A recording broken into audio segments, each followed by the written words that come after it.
হয়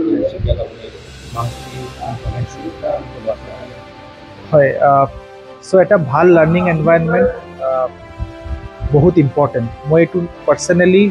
ৰিয়েলাইজ কৰিছিলোঁ মই যেতিয়া নিজে চিভিল চাৰ্ভিচেছত প্ৰিপেয়াৰ কৰিছিলোঁ 10 বছৰমান আগতে তেতিয়া আমাৰ ঘৰত য'ত মই থাকিছিলোঁ ইমান এনভাইৰনমেণ্ট নাছিল পঢ়িবলৈ চ' তেতিয়া লাইব্ৰেৰী ছাবস্ক্ৰিপশ্যন লৈ পেলাই আমাৰ যাব লাগে আৰু তাতে নপঢ়িলে যেনে পঢ়াই নহয় চ' তেনেধৰণৰ মোৰ সদায় ইচ্ছা আছিলে কি য'তে কাম কৰোঁ এটা ভাল লাৰ্ণিং এটমছফিয়াৰ এটা যদি আমি বনাব পাৰোঁ এটা স্পেচ বনাব পাৰোঁ য'ত ল'ৰা ছোৱালী আহি ভালকৈ পঢ়িব পাৰে আৰু এফিচিয়েণ্টলি পঢ়িব পাৰে চ' এইটো মনত সদায় আছিলে চ' তাৰপিছত এদিন মই ডিষ্ট্ৰিক্ট লাইব্ৰেৰী যেতিয়া ভিজিট কৰিছোঁ তেতিয়া চাইছোঁ কি ৰিডিং এৰিয়া হৈ থকা নাই কিছুমান আলমিৰা ডাম্প আছিলে আৰু কিছুমান কিতাপ এনে মানে পঢ়ি আছিলে কিন্তু ষ্টুডেণ্টছ 20জনমান ল'ৰা ছোৱালী তেওঁলোকে বেলকনিত পঢ়ি আছিলে এইটো চোতাল আছে তাতে তেতিয়া মই সুধিলোঁ কি তোমালোক কেতিয়া আহা আমি ডেইলিয়ে আহোঁ কিয় ঘৰত পঢ়াৰ এনভাইৰনমেণ্টটো নাই চ' তেতিয়া আমি ভাবিলোঁ কি নহয় এইটো এটা নিড হয় যদি 20টা ল'ৰা ছোৱালী এতিয়া বেলকনিত পঢ়াৰ কাৰণেও আহিছে চ' আমাৰ ভালকৈ যদি আমি এটা স্পেচ ডিজাইন কৰিব পাৰোঁ চ' তেতিয়া আৰু ল'ৰা ছোৱালী আহিব আৰু আজিকালি অকল পুস্তক বা কিতাপ পাঠ্যপুস্তকৰ নহয় আজিকালি ডিজিটেল ৰিচোৰ্চেছো লাগে পঢ়াৰ কাৰণে চ' আমি এই যিটো স্পেচ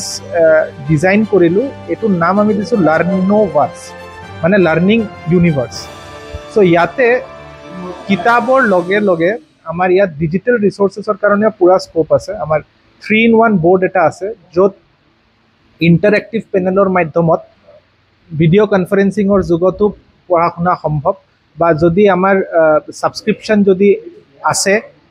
আন একাডেমি বা তেনেকুৱা ধৰণৰ মুখ মেচিভ অনলাইন অ'পেন কোৰ্চ আজিকালি থাকে তেনেকৈ ধৰণৰ মুখকেইটাকো ডাইৰেক্টলি এক্সেছ কৰিব পাৰিব তাৰ ওপৰে যদি কোনোবাই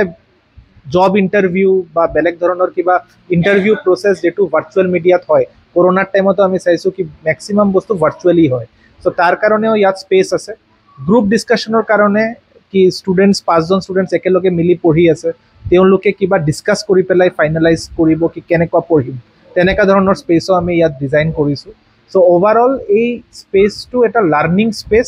আৰু অসম চৰকাৰে 2025ক ইয়াৰ অফ বুকছ বুলিও কৈছে চ' এইটো আৰু এটা মেইন ৰিজন আছিলে কিয় এই ইনিচিয়েটিভটো ভবা হৈছিলে চ' মই আশা কৰোঁ কি এই লাৰ্ণিং স্পেচ বা লাৰ্ণিং ইউনিভাৰ্ছৰ মাধ্যমত তিনিচুকীয়া জিলাবাসী আৰু স্পেচিয়েলি আপকামিং জেনেৰেশ্যন বহুত লাভৱান হ'ব যিহেতু